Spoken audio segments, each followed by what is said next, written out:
Thanks so much for watching here as we begin our Thursday noon newscast after watching the funeral, of course, the late President Jimmy Carter. Again, we'll continue to keep watch over that. But first off to our local forecast, expecting more weather tomorrow, more winter weather, Sam. And then the tallies have been going up a little on us. That's right. Yeah, the latest computer model forecasts have been kind of upping how much snow is in the forecast. Let's talk about the cold, though, because we have plenty of cold temperatures in front of us. This morning, Shelbyville dipped down to -1. Frankfort this morning spent the day at 10 above, and 13 was the low temperature in Louisville. Brandenburg, you fell down to -4 this morning. So again, it's been a bit of an ice box on this Thursday, and that's going to be setting the stage for some snowfall as we get into the night tonight, and especially during the day tomorrow as well, especially into Friday night. I do think most spots will be dry overnight. But here's a quick look at our current temperatures. 19 in LaGrange, 24 in Louisville. The remainder of the day today will be staying dry. It will be pretty cold, though, so if you are going to be venturing outside, keep that in mind. It's the calm before the storm, because guess what? We're already watching winter storm warnings posted. All the counties in this darker blue. That begins at 4 a.m. tomorrow morning, goes until 7 a.m. on Saturday morning. What that means, a healthy dose of 3 to 6 inches of snow is going to be making for some pretty tricky travel as we close out the week and head right on into the weekend. Here's actually the storm system still brewing in portions of southeastern Texas. There's bands of snow from Oklahoma City towards Dallas, Texas right now, where they're expecting to see upwards of a ½ foot to a foot of snow in northern and eastern Texas. So with that said, the storm system is still brewing to our south and west. The remainder of the day today will be quiet, but in a few more minutes, I'm going to guide everybody through Futurecast with the first bands of snow moving in on your Friday late morning or so, and I'll talk more in specifics about who's going to be seeing the most amount of snow. All right, Sam, and overnight, Sal Melendez with Louisville Public Works said its snow team has been working 84+ hours straight in 12-hour shifts. That's 11,000 miles covered and roughly 14,000 tons of salt. They plan to keep working until all the roads are cleared. And in the meantime, Craig Greenberg, the mayor, said if you notice roads are getting neglected, you should call it in with that number 311. Well, Metro crews are also focusing on the roadways that aren't typically a priority to help get JCPS students back in school. The mayor's office said JCPS identified 125 bus stops that see the most students for Metro crews to target. Now, most of those stops are already included in active snow routes, but many of the schools themselves are not. Clearing entrances, exits, and parking lots has been a task for custodians. I guess we treat them like our own kids.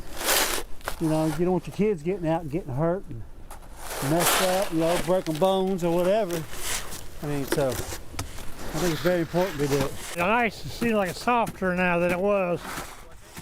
A JCPS spokesperson said online instruction was not an option this week because of the possibility of power outages, and students also did not have their Chromebooks over winter break. The district plans to reassess conditions today before deciding if students will return tomorrow. Well, more snow, as you heard Sam mention, is on the way to Kentucky tomorrow afternoon, and we want you to be prepared for it. Download our free WHAS11 news app, and we will send you information on that forecast as it develops straight to your phone. Well, now to the biggest story on the West Coast. At least 6 active fires burning now in the Los Angeles area. A new one erupting in the Hollywood Hills Wednesday night. Winds slowing slightly are giving firefighters a chance to battle the ferocious flames, but right now already 2,000 homes and buildings have been destroyed. ABC's Alex Stone is covering the disaster from Altadena. The firefight here in Southern California growing more difficult by the minute. Devastation already massive from several major wind-driven fires, a new fire erupting in the Hollywood Hills. There's a new fire right there that's grown pretty quickly and is now getting closer to Runyon Canyon. The flames marching toward iconic landmarks. Plenty of those embers are coming down on top of us. Winds are slowing a bit, allowing firefighters and helicopters to drop water from above. And that has enabled significant progress against the fires in Hollywood and Studio City. There goes the front of the facade. Over 130,000 people are under evacuation orders across Southern California. Residents facing gridlock as they try to escape down the narrow streets of the Hollywood Hills. The fire burning in Pacific Palisades, now the most destructive in Los Angeles history, leveling entire blocks, reducing grocery stores and banks to rubble. The Eaton fire exploding to over 10,000 acres in only 24 hours. You wake up one morning and everything is normal, and you go to bed that night and you have nothing. 65-year-old Randy Stocklow says his neighborhood has been turned upside down. I stopped one that went, and then it reignited at about 4:30 this morning, and thank God I woke up at the perfect time, and I got it, and I stopped it from burning my house, and it's a tough day today.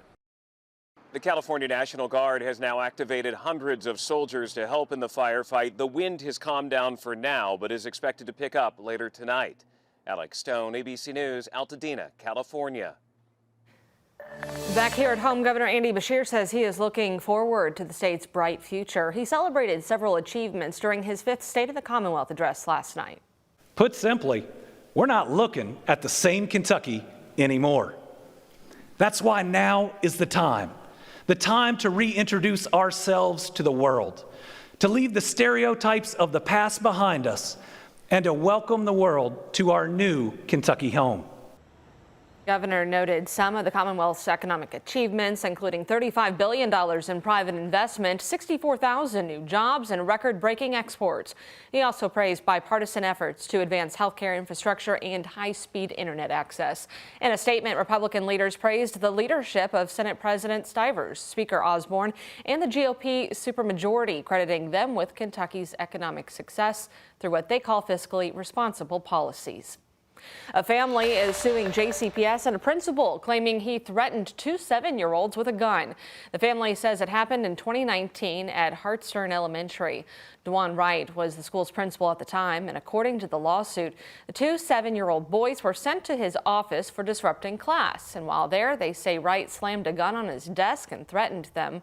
Their mother, who filed the suit, claims Wright admitted to the threat but claimed it was a toy gun. Wright remained employed at JCPS and was reassigned to an administrative building, which was the same building where one of the kids' mothers worked. She's since left the district after complaints of harassment.